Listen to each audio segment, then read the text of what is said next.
developments will have their own names. But it's something we actually do still struggle with, is what to call it. If you went to Ryan's website and you were surfing through our website, you'd actually, in order to get to project information, you'd have to go to the project named East Village. Well, that's an earlier version. The website is pretty much up to date, but we've hesitated to change the website link from East Village to Downtown East because there's so many people that have accessed it when it was under an earlier name called East Village. Well, we started out with that and then realized somebody else had that name locked up, so we didn't, that didn't last terribly long. But I want to brief you on an exciting development. This is what we at Ryan call a BHAG. It's not a term we invented. You may have heard it elsewhere. I first heard it coined by a fellow at Harvard named Michael Porter, a big, hairy, audacious goal. And you'll see why we call it a BHAG. I'll also tell you that both as a company and as an individual, you don't want to have a constant diet of BHAGs because they will kill you. The stress levels are high, the project intensity is high. I was a few minutes late. I was coming from an Historic Preservation Commission hearing over at City Hall and didn't even get a chance to present. So one of my colleagues is going to present so that I could come back here. But everybody wants to ask a lot of questions about a project of this size, so don't hesitate to ask yours.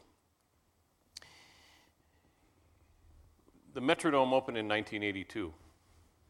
And about the only thing that happened in that area since the Metrodome opened is the opening of Hubert's. So when we talk about post-Metrodome development, it's pretty easy to localize it. That's what it is. I see Michael Noonan here of Hennepin County. That's Michael, isn't it? Okay, hiding behind his hands there.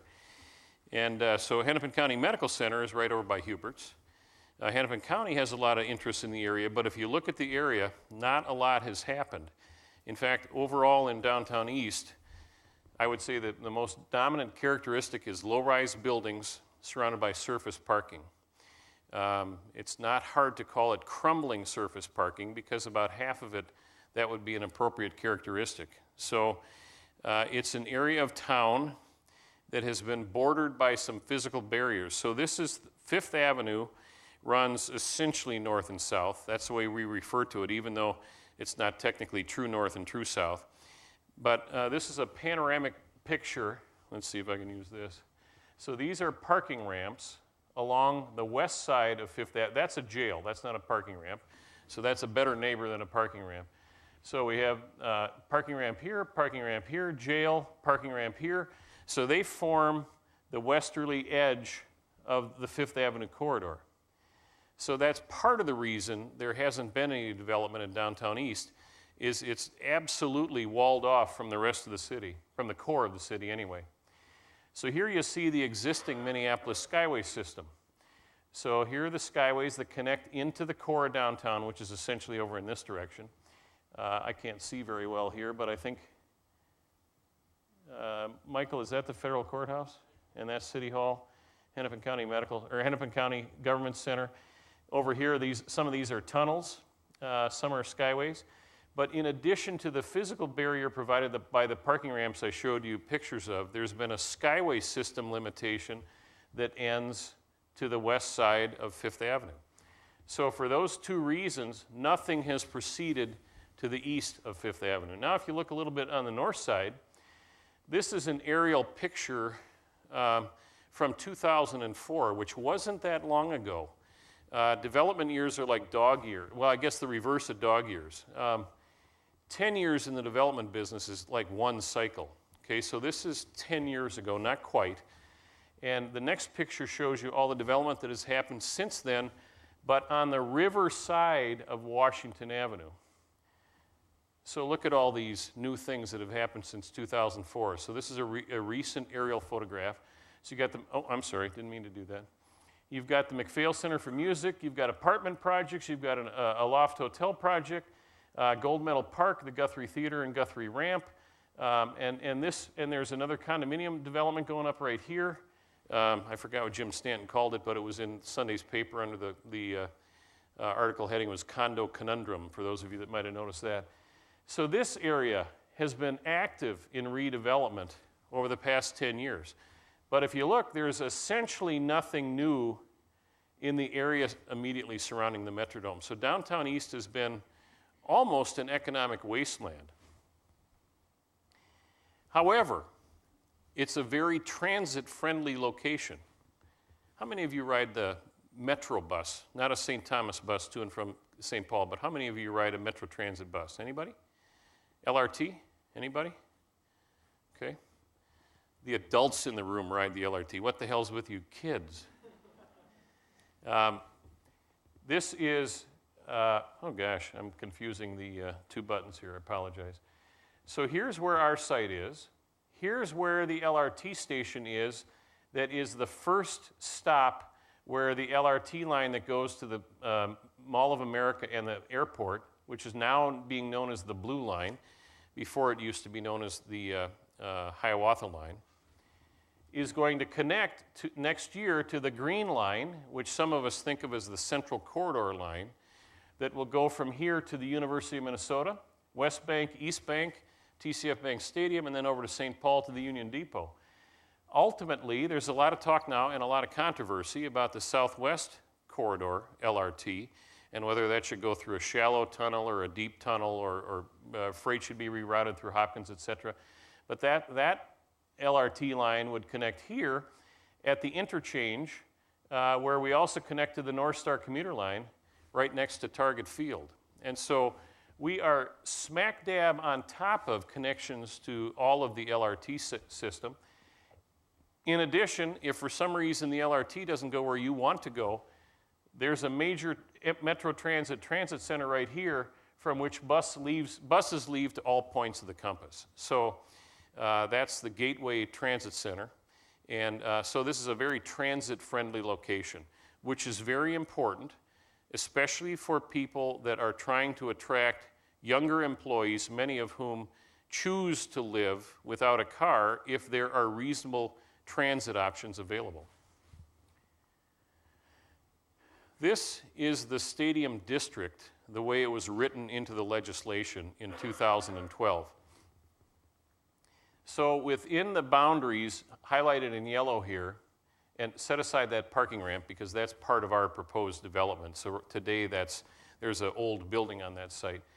But within the boundaries here, the Minnesota Sports Facilities Authority, on behalf of and in partnership with the Vikings, is authorized to spend $975 million on a stadium and all the related infrastructure. Part of that stadium legislation provided for 2,500 parking spaces, of which 2,000 had to be either skyway or tunnel connected, and the remaining 500 had to be connected by dedicated walkway. And so we knew that the stadium was going to be investing in this immediate area and that they had dollars in their budget to pay for parking. Now, as is true of many developments, parking is a critical part of our proposed development. And I hope my comments make that clear to you. If they don't, ask questions at the end. So this was the stadium district. Now, I showed you the aerials. Look at all the surface parking and all the low-rise buildings that would still separate the new stadium and all that investment from the core of downtown. Now, one of the things that's very difficult for a Minnesota-based football team to do is attract the Super Bowl to Minnesota when all of our folks coming in from out of town are going to have to walk to the stadium from surrounding parking. If we have 2,500 parking spaces that are either skyway or walkway connected, but we've got 62,000 seats, the 2,500 is a drop in the bucket. The rest are going to park somewhere else and walk in. So one of the things that the MSFA lacked in the stadium district is a skyway connection into the core of downtown. And so one of the things we were focused on as we put our thoughts together was how to create that connection. Again, as I'll say later on, one of the most important challenges we faced was creating a vision that was compelling enough for everybody to be supportive. And the MSFA is a very important part of the everybody because they were going to make a major investment in the area. So this is the stadium district surrounded by parking. I'm going to point it out today, or right now, because it's easier to do right now. That's the Armory. You familiar with the Armory?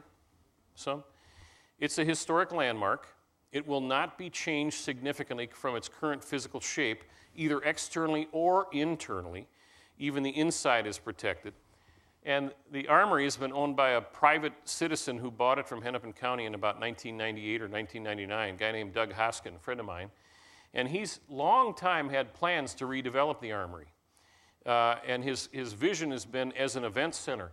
Well, take a look at what the Armory is surrounded by today and compare it to what I'm going to show you in a minute in terms of what it'll be surrounded by with our proposed development. So again, not that the Armory is a major factor, but it's another piece of finding something to make a lot of people excited about your development. So we started with a stadium, a plaza. In other words, well, I'm going to back up. This is the plaza. This is part of the plaza. So the stadium would invest dollars in creating a game day experience around the front of the stadium. The new Viking Stadium is set back as compared to the current Metrodome. So there's some room to create this new plaza in today what would be part of the Metrodome. And then the rest is done by capturing, there we go. I'm going to probably wear out the battery, Herb. But more of the plaza here. This is the transit LRT station that I told you about. They have plans to invest to make this a more pedestrian-friendly, transit-friendly, and game day-friendly plaza. But absent our proposal, their plan was to create a plaza here. So what does our proposal add to the mix? About $350 million of private investment. We bring 400 housing units, which will bring about 600 residents to the area. A little over 1 million square feet of office space that we expect to be owned by Wells Fargo, into which they will locate 5,000 to 6,000 employees. Connections between the stadium and the core of downtown. About $3.5 million of new property taxes from just our project site, of which about $1 million will go to the city of Minneapolis. Hennepin County gets a significant share. Minneapolis School District gets a significant share. Guess what? The Metropolitan Mosquito District gets a bit too. I mean, there are a lot of jurisdictions that claim their piece of the property tax pie. And a big part of it is a world-class urban park. I showed you the asphalt parking lots. Our belief is that left to its own devices, it would be very difficult to redevelop downtown east, one bitty parcel at a time, because it would be hard to get someone to justify the investment of the tens or hundreds of millions of dollars of new investment to be surrounded by crumbling asphalt. So if you try to do this 1/3 of a block or 1/4 of a block at a time, we think it would be a little bit like the post-Metrodome era was when the sum total of new development was Hubert's. So we felt that it was appropriate to make what we would term a bold stroke. In other words, a 5-block redevelopment that didn't just redevelop those 5 blocks, but created the catalyst for continued redevelopment of the entire area. And I'll show you why I think that will happen. A key part of that 5 blocks for us was a 2-block urban park. Now, any smart developer will tell you it's hard to buy land and then contribute it to a park without, it's not like it's easy to make this development thing work anyway. So now when we take 2 blocks of downtown Minneapolis real estate and propose creating an urban park, one of the biggest challenges we faced as a development team was how to finance that park. It doesn't just happen because you decide, and the city says, oh, thank you, I'll pay $20 million for that park. No, we had to both propose the park and then propose the way to get the $20 million to pay for the park so that the city would accept it. So this is the limitations of our site. Again, you have the transit center. This is the block and 2/3 of urban park. We have a residential project proposed at the end.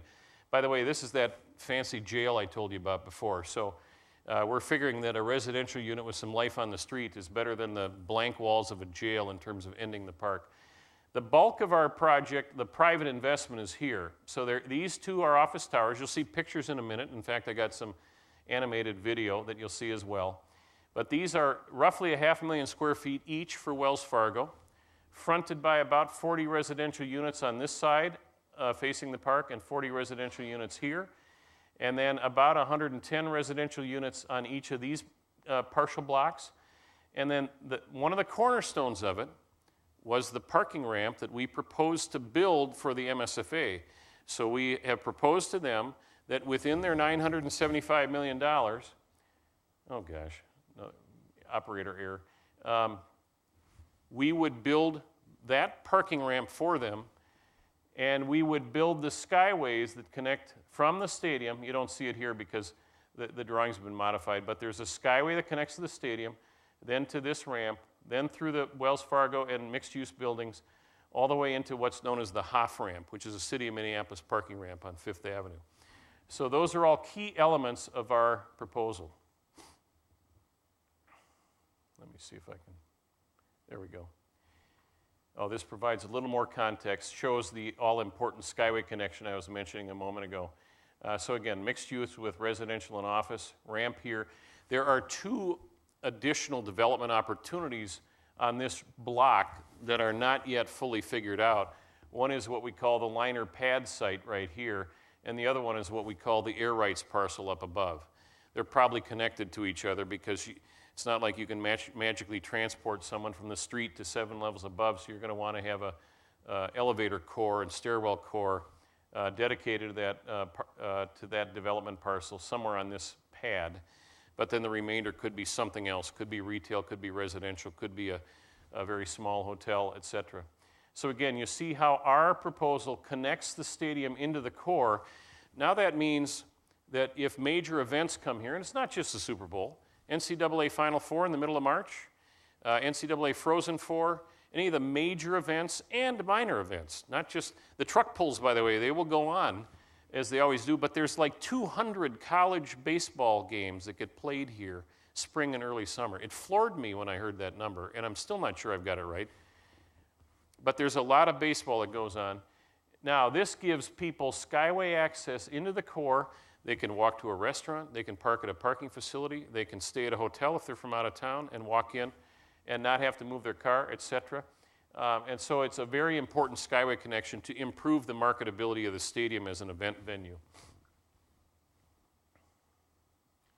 Now I gotta bear with me while I figure out This is a video. Now, when I started in the business, this kind of thing would not have been possible.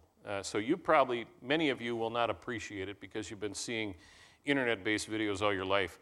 But I'll tell you that today, the video you're going to see took one of Ryan's high-powered computers all weekend to compile. So it's still a very intense video, and the file, I think, is about a 600 megabyte file, so it's not small. So let's hope that everything goes well. I'm going to try to narrate this as we go. It moves fairly quickly. So this is a view actually from the top of the Capella Tower, looking toward the stadium, and you begin to see the elements of our project. Again, we're passing over the Armory. These are the 2 Wells Fargo 500,000 square foot towers, residential, lining the park. We're not too specific about what happens in the park. There's a separate committee worried about that. That's our end of park residential. Now we're beginning to look around back. You'll begin to see the kind of views of downtown we get. Now this is the MSFA parking ramp. Again, there's a development opportunity over the top.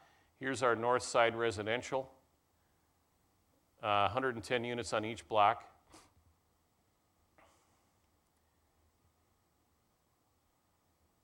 Now we're heading up 4th Street. You get a little feel for the sort of street amenities. These will be nice walkable streets, trees on both sides, so it's all part of our park budget, at least today. And then you see the City Hall in the background, and this is going to stop at one of our daytime renderings. The way we created these renderings, by the way, we actually sent a photographer to the lip of the Metrodome, who then looked back over the city in the middle of the afternoon and then went back at night and took photos. And then a professional renderer in New York superimposed our development over those photos. And so it's very real. Now what, I'm sorry. Go forward, okay. There we go. So this is a perspective looking sort of from the Capella Tower again. You'll notice that Wells Fargo has very nice entries on the park, and here are the residential units. These are small pieces, 40 and 40. Now this rendering predates our decision to remove a request to close Portland Avenue and Park Avenue. So those, we no longer propose to close those. It's still within the jurisdiction, if you will, of the park committee to make a determination. We thought that the park would function best with those roads closed, but there were all sorts of people who thought that that was a bad idea and not enough people who thought it was a good idea. And so we decided not to fall on our sword and instead let the park committee wrestle with that. This also will go away, but underneath the transit block, there's a 455 stall parking ramp. And so this was a Skyway connection to a vertical circulation tower. That was just a victim of budget. Keep in mind we're building this for the MSFA. They're trying to build a stadium, and so as they got near the end of design and pricing of the stadium and realized they were running out of money, they had to make some determination as to where the budget ended, and this is one of those things that got deleted, was this stub Skyway. This, as currently designed, is a level taller than shown there. It's actually 1,610 spaces on 7 levels. It's an NFL premium performance ramp. So it's got multiple entry and exit points on speed ramps, double helix going up through the middle. It's not an inexpensive ramp, and it will perform wonderfully. The folks that looked at it for us, they have a sort of an inglorious term called dump time, which is if everybody in the parking ramp goes into their car at the same time, puts the car in reverse, how long does it take to get everybody out of the ramp? And this ramp is designed to exit everyone in 30 minutes. Now there's a fundamental assumption that's part of that, and that's that the street system can absorb all those people. That's not going to happen. So this ramp will never be given the opportunity to perform to that level, but nonetheless, it will be a very high-performing ramp. So this is an overall perspective.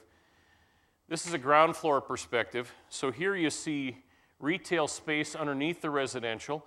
Our plans have since been modified. A portion of this will likely be ground floor residential units with a walk-up and about a 4,000-foot restaurant in each of these 2 sides. This is residential units on the north side with a courtyard here and with some guest parking there. This is actually a drive-through loading dock. I mean, a building of this size needs a lot of loading facility, and so it's a major consideration. And then we've got ground floor space that's part Wells Fargo and part residential. Here you see the speed ramps I was telling you about going up both sides, retail or residential space facing the park, and the potential for retail along Chicago Avenue.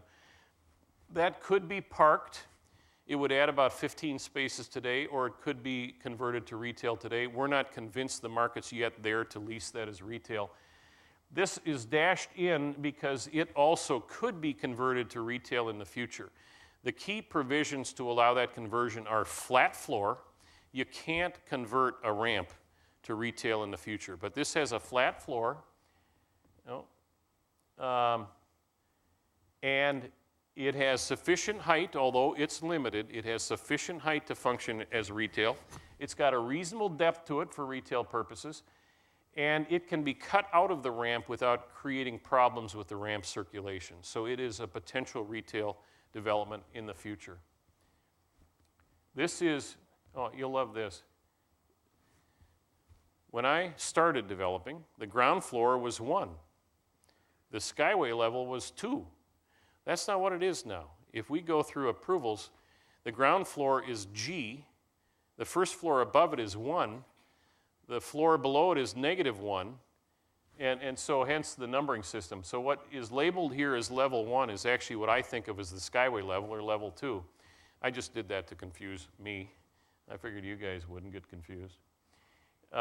So this is the Skyway level. This is substantially all parking ramps heading up to above the Wells Fargo space, and then this is Wells Fargo lobby and some Skyway retail space here and here and here and here. And then we look at the here is the parking ramp that's within each of the Wells Fargo towers. It only occupies about a floor and a half, and it's there to park the residents, not to park anybody from Wells Fargo. So that satisfies the residential parking need both front and back. And then over here you start seeing how efficient these flat floor plates are for the MSFA ramp. And then this is a typical office floor plate for Wells Fargo. That's about a 40,000 foot rentable office floor plate. Very efficient. We planned out about 1,030,000 rentable square feet for 5,972 employees. Now, it'll never actually be exactly that, but that's what the plan showed according to their space planning with their mix of offices and conference rooms and cubby holes and workstations would do. So that would be a typical office floor. It's a very efficient floor for Wells Fargo, so they're busy planning it. Now, the most significant project challenges, and there were a lot of them, the first challenge was creating a compelling vision that all project stakeholders could get excited about. The Star Tribune's landowner was a very important stakeholder. They were not going to let us control land until and unless we invested some time to demonstrate what we planned to do with it. We also had to make sure we controlled the land and knew what price the land was going to be provided to us for before we approached a corporate office user. The first major office user with whom we gained traction was Wells Fargo. That was about a year ago. We were just exposing it to them for the first time about a year ago, later this month. But they had been focused on looking at suburban alternatives. Their typical mode, and you can find it in West Des Moines, and you can find it in Chandler, Arizona, and you can find it in Charlotte, North Carolina. Their typical mode is to go buy 50 to 70 acres in a suburban greenfield location and build a campus. And if they want to build 5 buildings at 200,000 feet each to equal 1 million square feet, they can do so over 5 years or over 10 years or all at once. They typically want to control their environment. They have green space for their employees, but the whole idea is you drive up in the morning, you exit your car with or without your young child, you may bring them to on-site daycare. During the day, you have lunch at the company cafeteria, and at the end of your workday, you go back out to your car and drive home. So very self-contained. So one of the most important constituents was that corporate user, because the whole project doesn't matter if we had a great design or a great proposal. The project didn't go forward without a corporate user. And so what was interesting about this to Wells Fargo, given what I told you about their typical mode? Number one, they employ a lot of people who are early in their careers, a lot of single professionals, a lot of college students. So they have a lot of bank operations, mortgage operations, et cetera, that don't require a long career's worth of experience to qualify for. So they have a lot of people that they're trying to attract. One of the things they liked about this is what I call the ability to fish in many pools at once for labor, because they could locate next to the transit and people could get there from just about anywhere in the metro area inside of 45 minutes. Many of them could get there in 15 minutes or less. And 60,000 students were across the highway and across the river at the University of Minnesota. So the labor pool was a very important issue for Wells Fargo.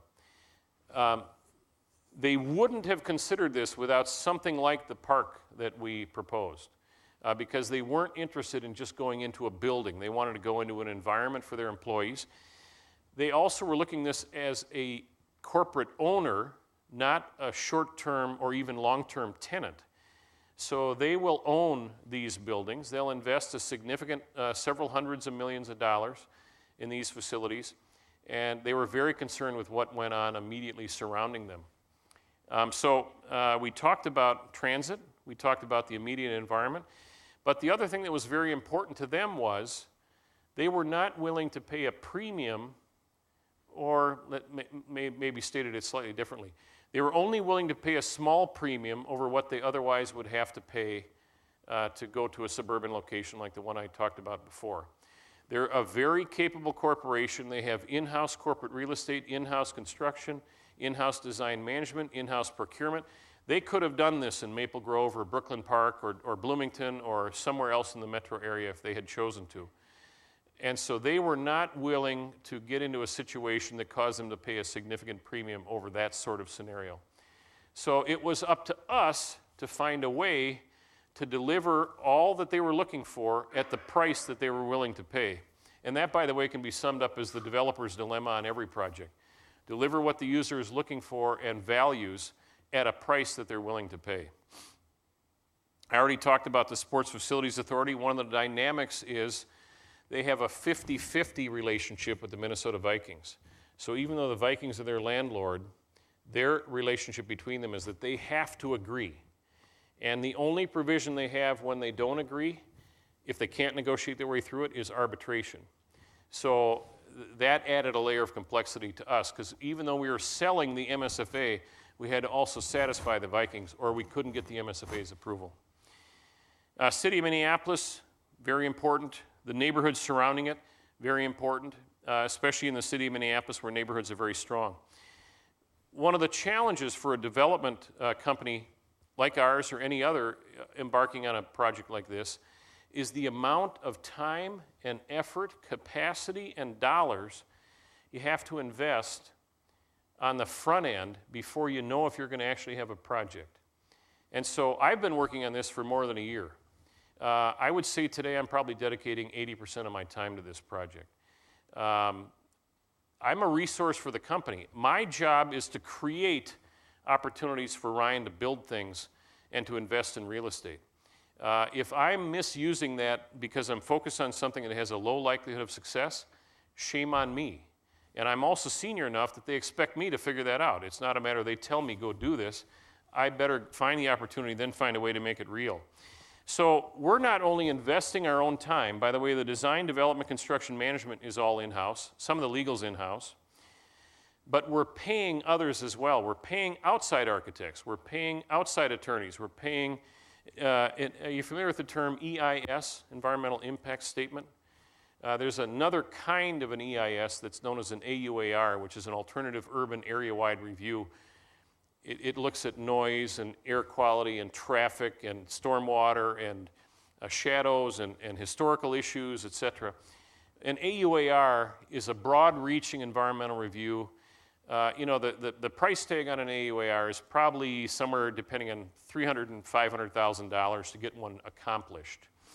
Now, ours was just approved, which technically means that it was found adequate by the City of Minneapolis City Council on November 1st. So we're all the way through that AUAR, and we don't even know yet if we have a deal. We don't have a purchase agreement with Wells Fargo. We don't have a final agreement worked out with the city or with the MSFA, so we're still operating in that period of time where we're at risk. And this is one of the most challenging parts of being a developer, is knowing when to stop throwing good money after bad. If a deal starts going sideways and you don't bail, and you just hang on either because you're proud that you're a pit bull or you're just worried that it's a failure if you walk away, it only gets worse. The saying is that bad news doesn't get better with time. So the thing that I owe my company, the ownership of Ryan Companies, is my best determination every day that it still deserves our concerted effort to make a go of it. So I didn't put here a compelling vision for all project stakeholders. I didn't include Ryan Companies' ownership, but I should have, because I had to make sure that they understood why all the others would buy off on it before I would invest my time and significant amount of company resources. Creating a funding plan. I told you about the park, and it wasn't free. At the very least, we had to buy 2 city blocks. The funding plan, the city of Minneapolis, how many of you are familiar with the term TIF? Does that mean anything? Tax increment financing. The basics of it are, I showed you those parking lots, right? As parking lots, let's say a block today generates $100,000 of annual property taxes paid by a parking lot on a surface. And so I build a building that now has enough taxable value that it generates $1,100,000 of annual property taxes. The difference between those two is called tax increment. That's the increment of property taxes paid by the property. So TIF is a financing vehicle that's used many places, that captures that incremental taxes to use it to pay for or to reimburse a developer for costs needed to make the whole deal happen. So what it basically does is it mortgages the future property taxes on a property to support creation of the new development and the new density and the new tax base. People like me argue that even if that TIF district lasts 25 years, there's still going to come a year 26 when those property taxes are going to kick in and start flowing. And the only way TIF is granted typically is if a project passes what's known as a but-for test, which means that but for the utilization of TIF or some subsidy like that, the project could not go forward. So it's not something people hand out to you. You've got to qualify for it and demonstrate the need for it. But in this case, Minneapolis has a pretty strong council policy, if not at least concurrence, that they don't provide TIF for corporate office use. Well, it didn't really matter because Wells Fargo had no interest in asking for TIF. They are in a tough business. They're in the business where they've been in the press over the last few years for predatory lending, for dissatisfied borrowers that don't feel they've been treated fairly. And it's not just Wells Fargo, by the way. It's the whole industry they're in. But they did not want to be perceived as having their request in for public subsidy for their new investment. So they said to Ryan early on, they said to me, if you want us to be a part of this, you have to deliver it on our terms without the utilization of public subsidy. And so that one of the biggest challenges became the funding plan, because we had to create the TIF. We had to create the park. We had to pay for the park. We couldn't use public subsidy to do it. I'll get back to that in a minute. We're not just dealing with the city of Minneapolis. We're dealing with the city of Minneapolis to own the park, and the MSFA to own the parking ramp and the skyways. And they're both funding parts of that. And again, I'm going to go into our funding plan in a minute. It's hard enough to get one entity to give you approvals. It's a whole other thing when there's a relationship between the entities. And the MSFA and the city were arguing about how the park would be used to satisfy Viking Game Day requirements, and we hadn't even funded the park yet, but that was, so they still haven't figured all of that out. They're about 90% of the way there. We're on a very aggressive schedule. We're seeking all of our public approvals by the end of this calendar year. Yes, it is November 19th. We don't have a lot of time left, and we got 2 major holidays, and yet we're going to find a way to get it done. We are scheduled to close on the Star Tribune's land on December 27th. Wells Fargo has not yet signed a purchase agreement, so they're not yet fully committed, and yet even if they sign one, they will have a walkaway provision until December 27th when we close on the land. So December 27th, I'm either going to self-destruct or I'm going to go on vacation. I'm not sure which. The big part of what a developer does, and this isn't the sexy part, but it's a very important role part, is managing risks. I remember when my daughters, I now have 24 and 21-year-old daughters, but there was a time when they were in grade school and in middle school, and I remember having a conversation with one of my daughters about career day, and she was saying, Dad, I know you're a real estate developer, but what does that mean? And she said, do you build things? I'd hurt myself if I did that. Do you design things? Are you an architect? No. Are you an attorney? No, I do practice law without a license, but no, I'm not an attorney. Well, what are you? Well, it's an unsatisfactory answer to tell your 9-year-old daughter that you're a risk manager, but an awful lot of what a developer does is manage risk. Again, it's part of that assessment I told you about every day. Are we throwing good money after bad? Are we investing effort that we shouldn't be investing because we are blind to seeing the things in front of us? Now, looking in from the outside, it could absolutely look like I'm blind right now because we don't have our deal done, as I just told you. We've got till December 27th to make it happen. What are some of the other things? I told you about the multi-entity political decision-making. Construction pricing and availability. We're pricing for Wells Fargo. We're pricing for the MSFA at a time when Mortenson is pricing for the stadium. We're coming out of a recession where an awful lot of tradespeople left. They retired. They went to North Dakota. They're working on an oil rig somewhere. Subcontractors folded up their tents. we're bringing all this volume to the construction market at about the same time, $1.5 billion in a 3-block area, and we are worried about what that's going to do to commodity and labor pricing, and we don't know for sure.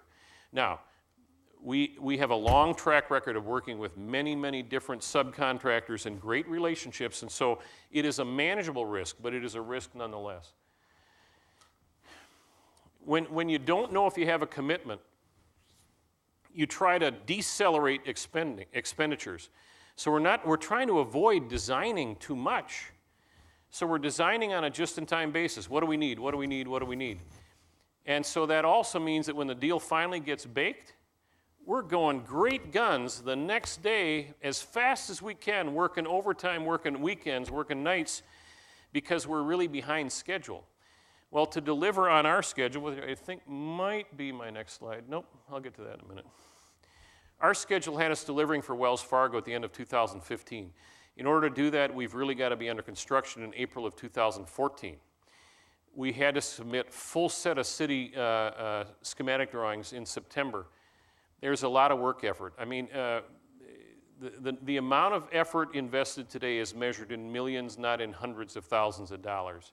And so that's at-risk capital. So the funding plan. I'm not going to go into too much detail.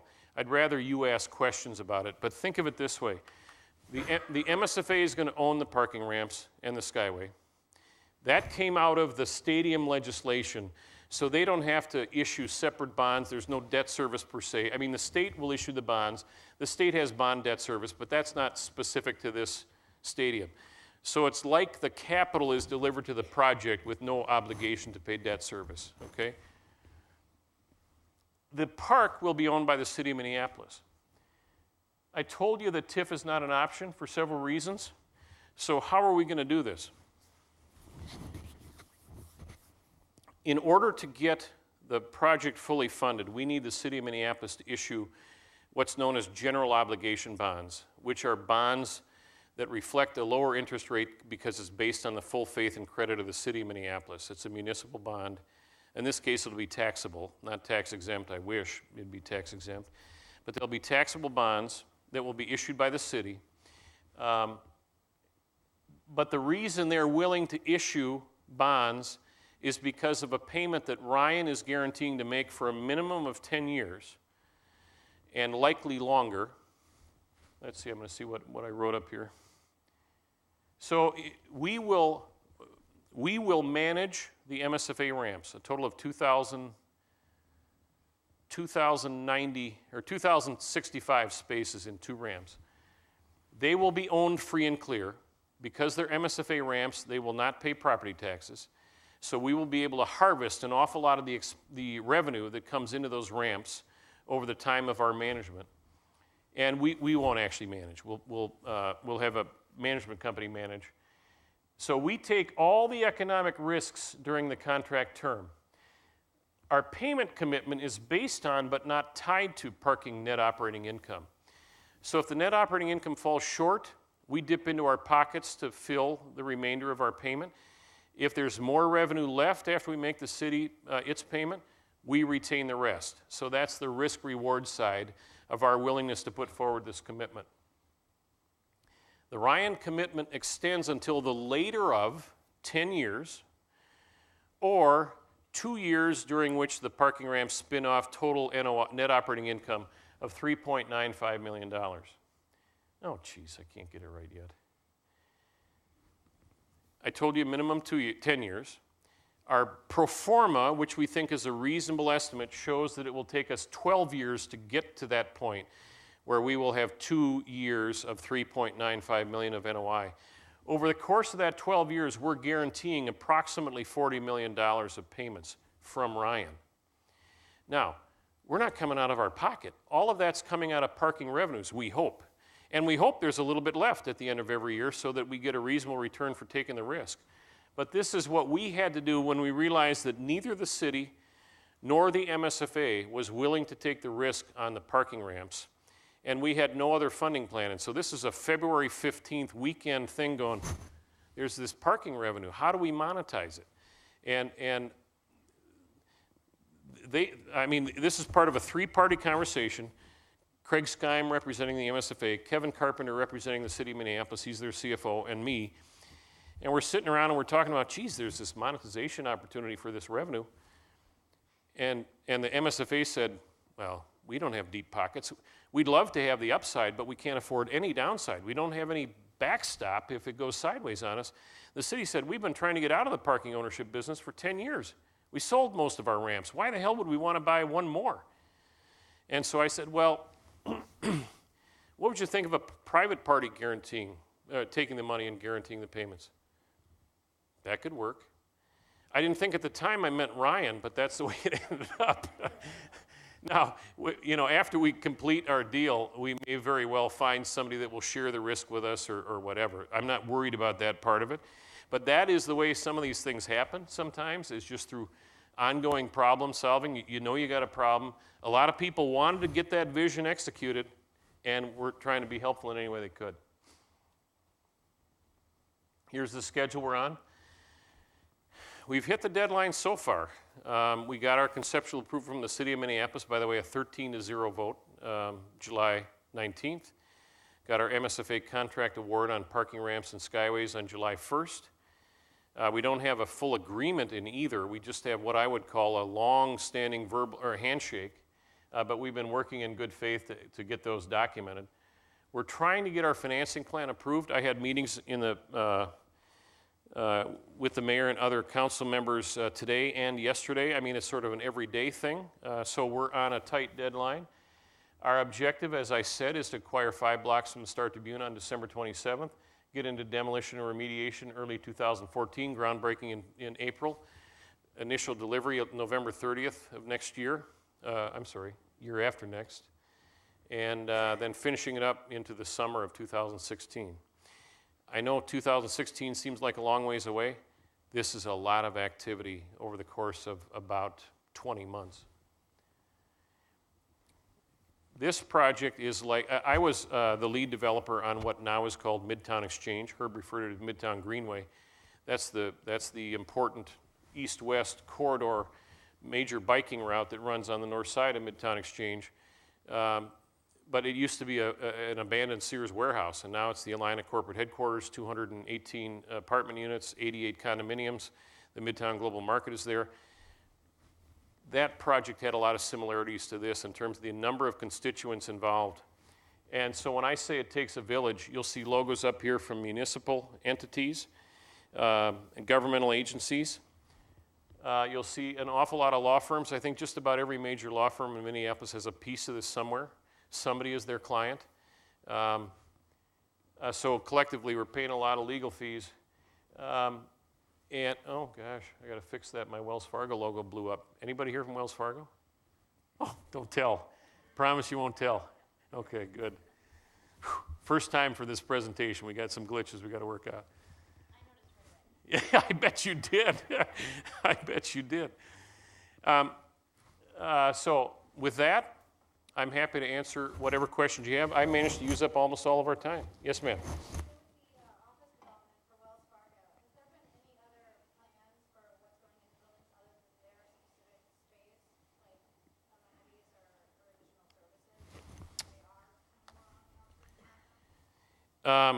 Given that they are, what was your last statement? Given that they are what?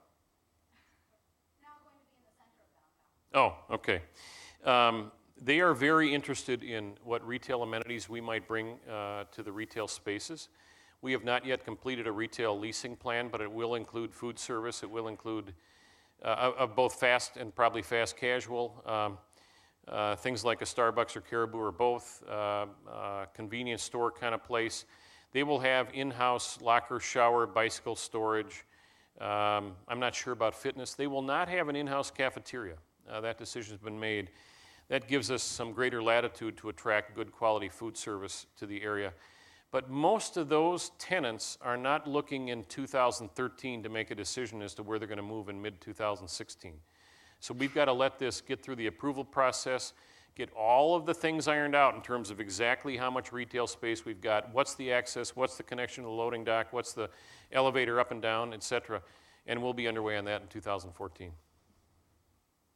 Johnny. Oh, I'm sorry. Yes, sir.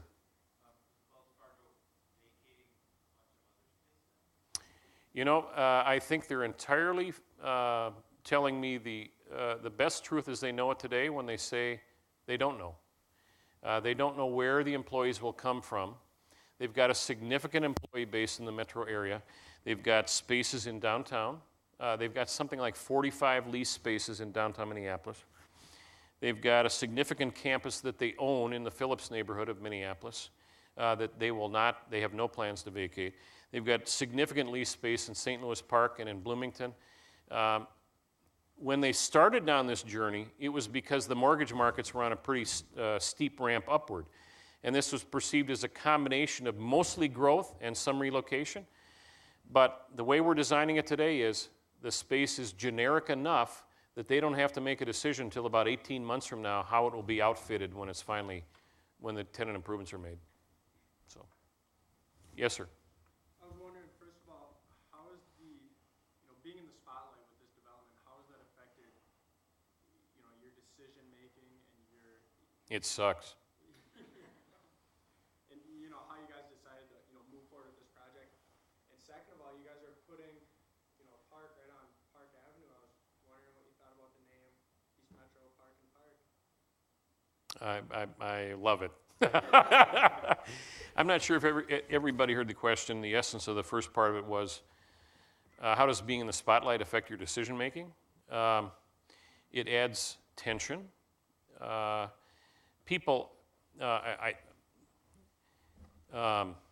don't know how many of you actively read the Star Tribune, but our project has made it into the Star Tribune many times in one form or another. It'll make it tomorrow. It'll be on TV News tonight because we're in front of the Heritage Preservation Commission. And people say, hey, saw you on TV or saw you quoted in the Star Tribune. I'm going, if I could just be a little more reserved. The reason you see us at all is we feel we have to be out there on the offense so that we're not playing defense. Because when you're not visible, it's too easy for people to use the wrong facts to paint you into a corner where you then have to come out swinging. Ryan corporately, culturally, does not pre-announce much. This is way more visible than we would like to be. But with all that said, my relationship with the media has always been, I would say, favorable. Not necessarily advantageous, but at least favorable. And that's in part because when they call, I'll call them back, even if the only reason I call them back is to say thanks for your call and your interest, but I don't have a comment. But they at least know that you didn't ignore them. I wish that it were a little less visible.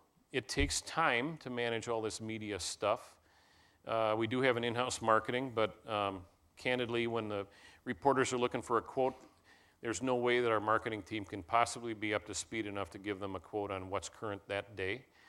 And this is fast moving. So what was the second part of your question? The park. Say that for me again. Metro Park on Park? Park and Park. Okay, I'll think about that. Questions? Others? Yes, sir. I'm sorry, I can't hear you. What type of incentive or entrepreneur profit are you looking for above your cost? Well, first of all, as much as this is an educational institution, I'm not going to share direct details.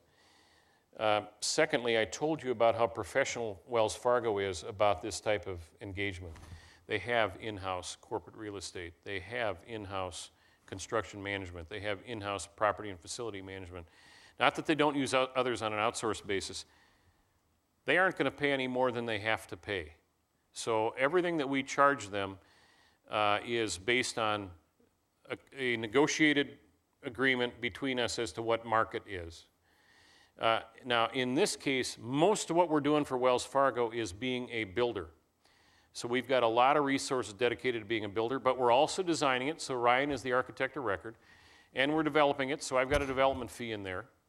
And the development fee is in part to offset some of the development risks we're taking because we're expending a lot of dollars up front, and we're also taking on risks that they were unwilling to take, like blown budgets that could happen during the project, whether it's for construction pricing like we talked about before, or environmental contamination that suddenly appears out of nowhere that was not accounted for in anybody. But it's not a high margin deal.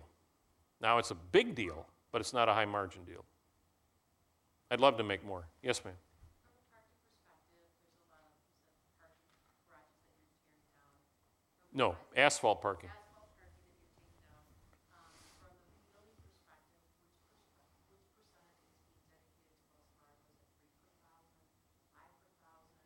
There's none dedicated to Wells Fargo. No parking dedicated to Wells Fargo at all. Not negotiating any type of parking perspective with their buildings? No. They have no contractual right. If they did, it would have been hard for me to monetize the revenues from that ramp. Their policy is we don't provide parking to our employees in downtown locations. So they said our employees will all each choose on how they want to get to work. Some may take transit, some may choose to park. If they park, some may choose to park in this ramp, or they may park 2 blocks away and walk in. So that's why there's so much risk in this parking ramp. If we had a master lease with Wells Fargo, they don't need me. There's a Ryan commitment because there is no contractual obligation by anybody to fill that parking ramp. Yes, sir. Mark, I see you back there. I'll get you in a minute. You did your one dump study. What's your dump study on that Skyway now? The one single Skyway coming in from all parking ramps. Don't know. The Skyway is the subject of much design discussion. It's not yet final. The Vikings are very concerned with the performance of that Skyway. I've never seen more design professionals focused on one Skyway. So it will be well thought out, and we'll probably still miss something, but it's being well considered. Mark?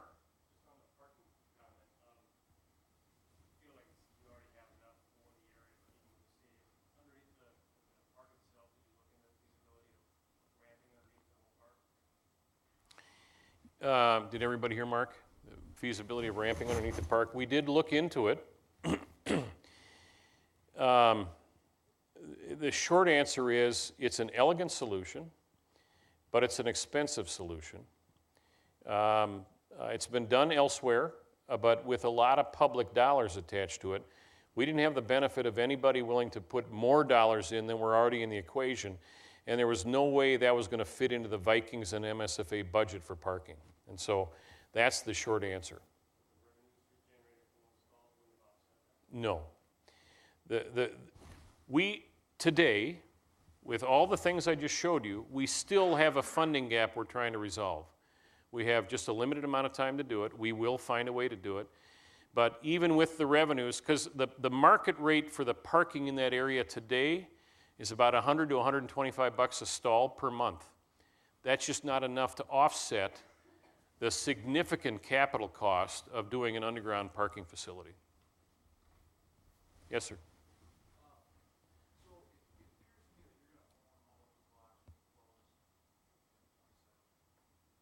Could you stand up and so everybody can hear you for sure?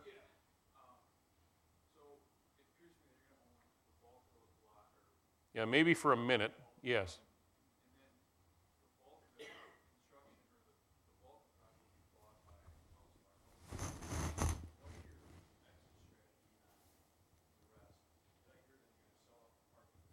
Yes. We will have a contract in place to sell off the ramp and the land underneath it to the MSFA. We will sell the park to the city. We will sell Wells Fargo their portion. We, in the short term, probably with a partner, maybe both a local management partner and an institutional partner, will own some or all of the housing. But we would call ourselves a merchant developer builder. We are not a portfolio holder of investments. So we will have a 3 to 5 year time horizon on whatever we own. We're in the business of producing real estate, not holding real estate. Yes, sir.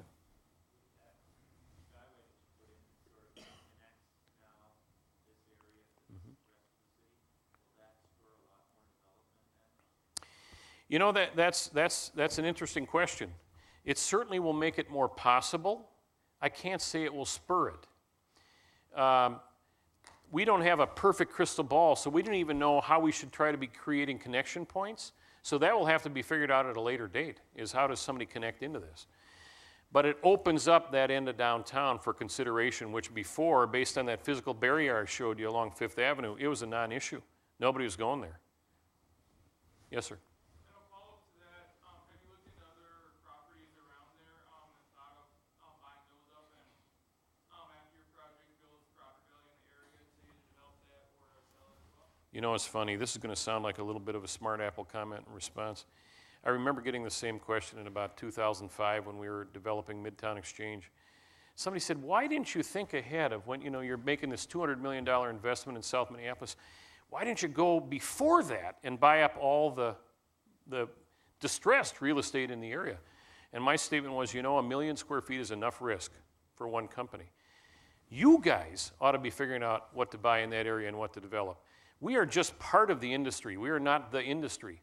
Believe me, we have plenty on our plate and no desire to expand our risk in this location. So, go have at it. Yes, sir. Curious from a risk management standpoint, you said you've been working on a project for a year.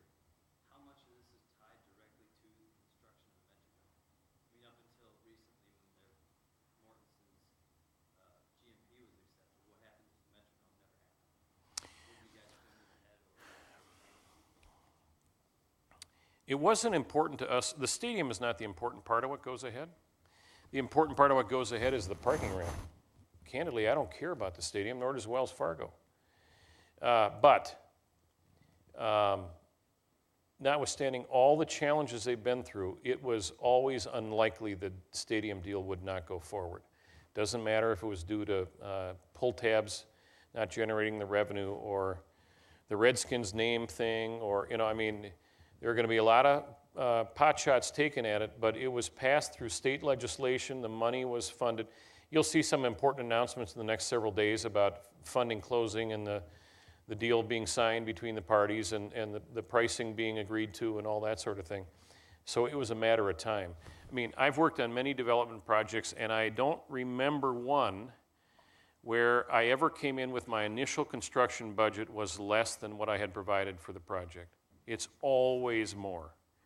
Then it's a matter of, okay, what are must-haves, what are nice-to-haves, and what are at the very far end only if I have enough money to do them.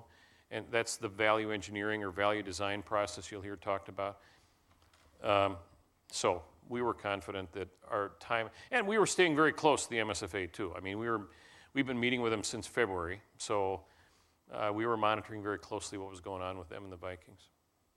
Yes, ma'am. What made you choose multifamily over a hotel since the Armory wants to become a Did everybody hear the question? What made us choose residential over hotel? We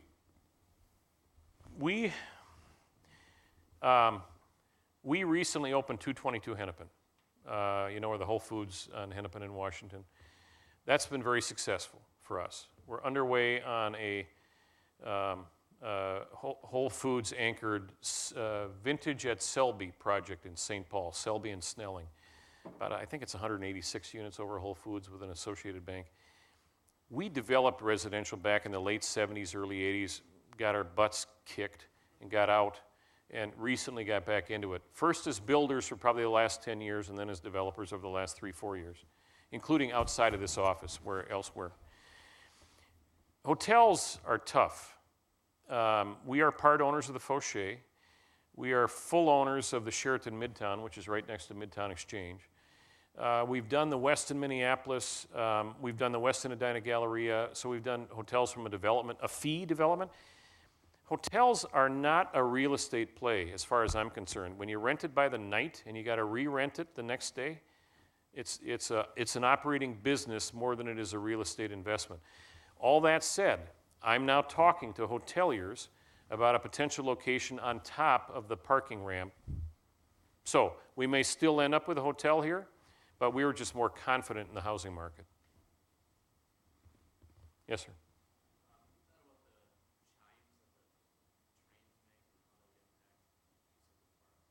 No. I'll let somebody else worry about that. I'm hard of hearing anyway. Yes, sir. You said you've only been involved in this for about a year. Has Ryan been involved longer than that? Yeah, about a month, well, about 2 weeks longer than that. So this has all come together really quick. How have you been able to put it all together so fast? Well, I was adding this up. I'm the person talking to you here representing the team. I was adding it up the other day. There are right now about 35 Ryan people working on it. So and that's just a third or half of the overall team working on it. So it's a massive team effort, and everybody involved is trying to make sure they're continuing to invest their hours in something that's actually going to go forward. So that puts an awful lot of pressure on the development side of things to keep the ball moving down the field. We actually started down this journey nearly 2 years ago, probably February of last spring, meeting with the Star Tribune to try to imagine how they might leverage, because the Star Tribune I would call a corporate friend of Ryan. We had senior level relationships. And we were trying to help them imagine how the investment in stadium and parking might change their world and what it might mean for them. And because we had done that pre-thinking, when this Wells Fargo opportunity came, we were already kick-started and had done some design minor work that we could immediately launch into. And because we have in-house design, in-house development, in-house construction, it was more or less, hey, let's get together in a conference room and talk about this, instead of reaching out to interview architects and select an architect. And, so it was not hard for us to get into it. The hard part is getting out of it if you really should. And I've beaten that to death, so I won't beat it again. But if this deal doesn't close December 27th, you might remember when you and I talked about this date, I said, I am uncomfortable committing to come and talk about a project that's not yet fully committed. We wanted to come a month ago, and you said better later. Yeah. And so part of this is a bit project evangelical. I mean, we have to build community support. To the extent things are being talked about, we want you folks being positively influenced so you can talk about all the good things. You can, talk with some factual basis about what's going on there. But it's a tremendous team effort, a lot of focus. I told you I spent to date, the most rewarding development project I've been involved in was leading Midtown Exchange, which was taking that, bringing the lights back on in that historic landmark in an impoverished area, Phillips neighborhood of South Minneapolis. My daughters talk about it as my lost years. I mean, so you pay a price. And it was easier to pay that price 10 years ago than it is today. Personally, I mean, I got to get a good night's sleep now. I didn't have to get a good night's sleep 10 or 15 or 20 years ago. So, I mean, it's intensity, it's focus, it's commitment, it's creativity, constantly trying to figure out what are the most important problems that are in front of us right now, who's in the best position to solve them. It could be somebody at the city, somebody at the MSFA, somebody at a law firm, somebody at Wells Fargo, somebody at design. How do I influence them to dive on it, make it believe it's their high priority, and keep the balls? So that's my job, is center of the wheel, communicating all down all the various spokes, and trying to have everybody see the collective vision. I don't do anything. I organize a lot. I do some things, but not a lot. More than anything, I organize and communicate. And that's the role of a developer. And some days, the tension, you can cut it with a knife. There are some days, if my dogs weren't 14, I might kick one of them. But I don't mean that seriously. But there are days when I'm a better human being at the end of the day than other days when I don't feel like being a good human being, because I've just gotten a brutal day. Some of the people Michael works with have given me a hard time over at Hennepin County about road closures. That's why I abandoned ship. For all the right reasons, certainly, but nonetheless, I mean, there are times when it's nothing but intensity and focus to get you through. I feel like I'm overstaying my welcome. I'm happy to keep answering your questions. Yes, sir. You're doing the cost plus with what, guaranteed maximum price on the construction? No, lump sum. Lump sum? Yes. You're bidding it straight out lump sum, you take your lumps there, so you no guarantee the profit on the construction.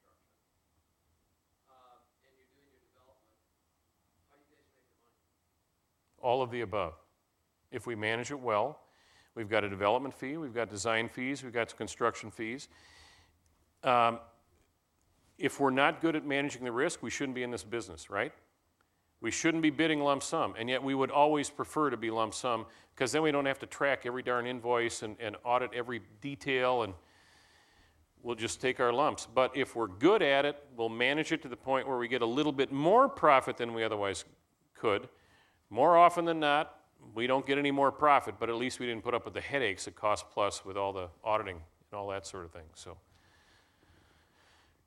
Mark, yes.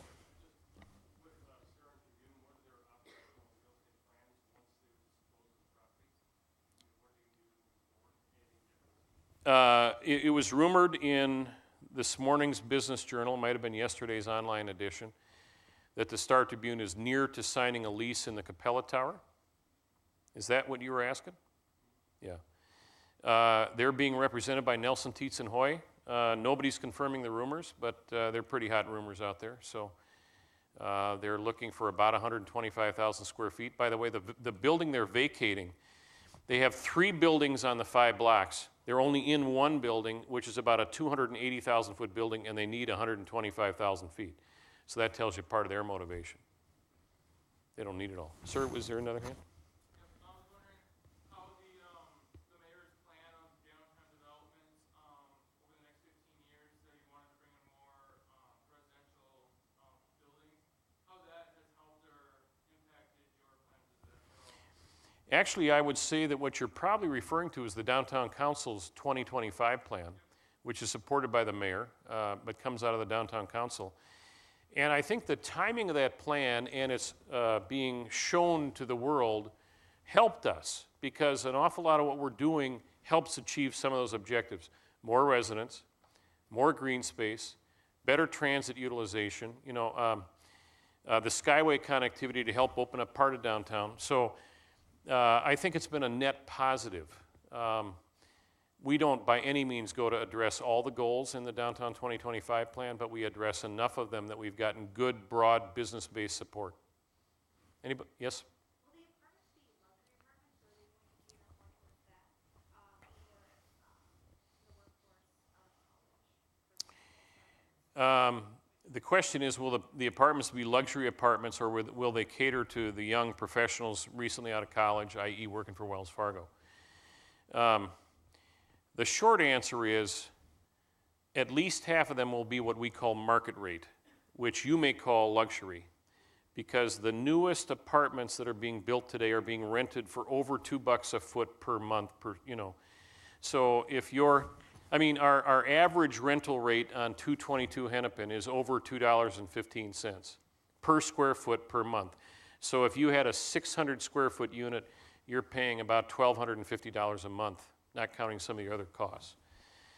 Unfortunately, at construction costs, it's very hard to build anything but that without a public subsidy to bring the net cost down so that you can afford to take less rent and still get a realistic real estate return.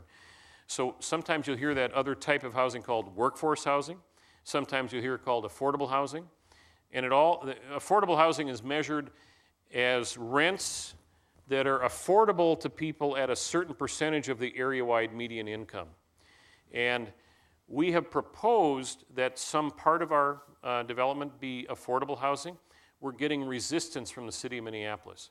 They feel that this site should support market rate housing and therefore not take away from the limited pool of affordable housing dollar resources that support developments elsewhere. Our argument is workforce housing should be dispersed, not concentrated. It should take advantage of transit so that people that need affordable housing don't have to own cars. They can choose other alternatives. And that there is a tremendous workforce in the immediate area. I mean, you don't have to look any further than Wells Fargo, but you should look at Hennepin County Medical Center and Hennepin County Government Center and City of Minneapolis, and there's a lot of people in the area that we think may qualify for affordable housing if we can deliver it. But it's very hard to deliver affordable housing in the City of Minneapolis without City of Minneapolis financial support, because all the other funders say, well, why would we support something the city won't even support in their own city? So we're still working through that. You really can't. That's exactly my point. I probably didn't articulate it well, but new construction, new codes, energy codes, everything sort of say you're going to, now, you can only do so much laminate instead of granite. That just doesn't make enough of an impact. So you can't really build to $1.20 kind of rent. Herb, are we done? I think so. Okay. You bet.